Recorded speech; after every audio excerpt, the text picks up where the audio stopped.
The opportunities for the state to grow because of the rail are endless. It's going to be very important for the railroad to maintain that level of infrastructure investment, to maintain its level of good service so that we can accommodate the thousands of citizens that are going to call Georgia home in the future. Back in 1970, really Atlanta and Birmingham were virtually the same size in population, very little difference. But in its time, the leaders took on the largest investment. It was a $500 million investment in a thing called Atlanta Hartsfield-Jackson Airport. Today, there's no comparison between what Atlanta and Birmingham is. And what it tells us is that you have to invest in order to grow. You have to build the infrastructure that businesses are going to need. And today we celebrate not just simply the busiest airport in the world, but all of the economic opportunity that is generated as a result. Rail is the same way. For decades, Georgia and transportation have been synonymous. But before planes, there were trains, and Georgia was a leader there too. Beginning in the 1820s, rail lines grew and grew until the state had more rail miles than any other state in the Deep South. Georgia's freight railroads are divided into two categories: the Class I railroads, which are large, primarily long-haul regional rail systems, and short lines, which operate at a local level. Georgia has a strong system of nearly 5,000 miles of tracks, anchored by two Class I systems, CSX and Norfolk Southern. Together with nearly 30 short line systems, 500 miles of which is owned and leased by the state of Georgia, they transport 190 million tons of freight in nearly 4 million rail cars. According to the 2015 State Rail Plan, rail employs 6,000 people directly. But when all factors are included, rail-related employment tops 670,000 jobs, almost 13% of the total jobs. Rail-related jobs earned $32 billion, 12% of Georgia's total labor income. Statewide, rail transports items that touch our lives every day, thousands of products we find in any store we might visit. Agriculture, manufacturing, and coal lead the way in shipped tonnage, but the totals also include products from all across the state: cars, heavy equipment, carpeting, paper products, peanut, stone, kale, and cotton, and many others.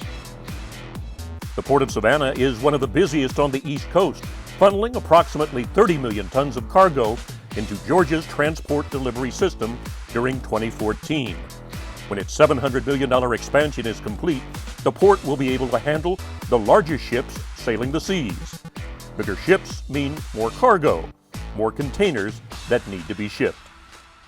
So much of our through traffic on rail, as well as our outbound traffic on rail, is intermodal. Those containers can be reused and reused and reused throughout the supply chain. Cordele, Georgia is rural and part of the last mile of connectivity to the Class I rail system. It is the perfect marriage of location and opportunity. The Heart of Georgia Railroad, a short line headed by Brad Lefevers, seems to be busy on all fronts. Lefevers operates what's termed an inland port, which serves as a regional rail truck transfer hub for goods traveling to or from the Port of Savannah. The potential economic impact is tremendous. You just imagine that every one of these rail cars that you see going down the road is equivalent to 3.5 or 4 truckloads going down the road.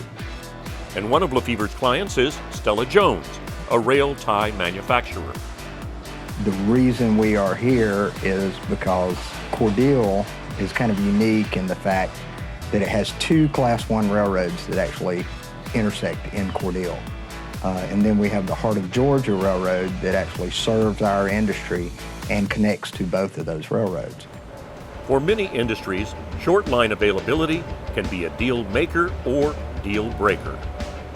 Since our products are heavy, both our inbound parts plus also our outbound machines, it's very critical that we can find that area where we can either ship intermodal or ship by rail to and from our facilities. For Lafayette, the opportunity is new jobs, employment for 150 people at a new $60 million plastics company which needed rail access to its new plant. In the case of Audia, this project wouldn't have happened without rail. Rail was important because so much of what they do is dependent upon rail. They have raw material that comes into the plant via rail, and they're actually sending finished goods via rail out of Walker County as well. If you're an importer and you're looking for a place to build a distribution center, for example, you bring those out here, now you've created jobs in these areas that need them desperately. Every one of those jobs increases the tax base. Every one of those businesses do bring ancillary services and other businesses around them. Our old saying is industry begets industry. So once it starts, the ball keeps rolling.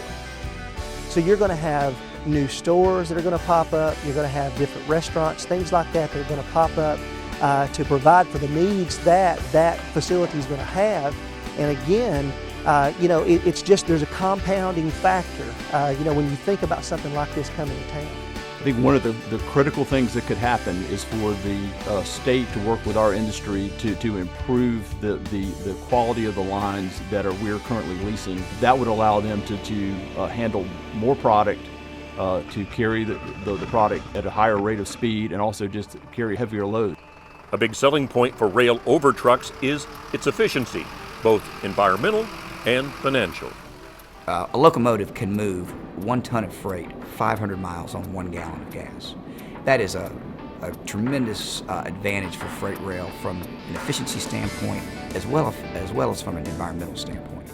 We are looking at emission-friendly locomotives, and they will go into our yard operation at Inman Yard here in Atlanta. And what these locomotives do is that the emissions from these locomotives are far less than what we use in existing.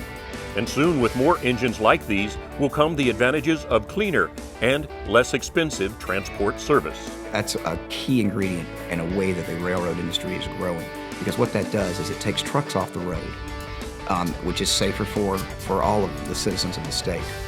What rail provides is it enables the state's economic engine to really run at a much higher rate and a much more efficient way.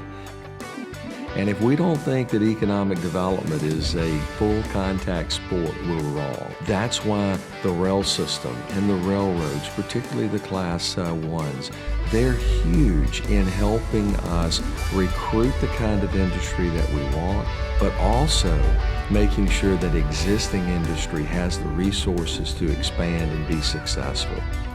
There is a huge advantage to a local community if they have rail access.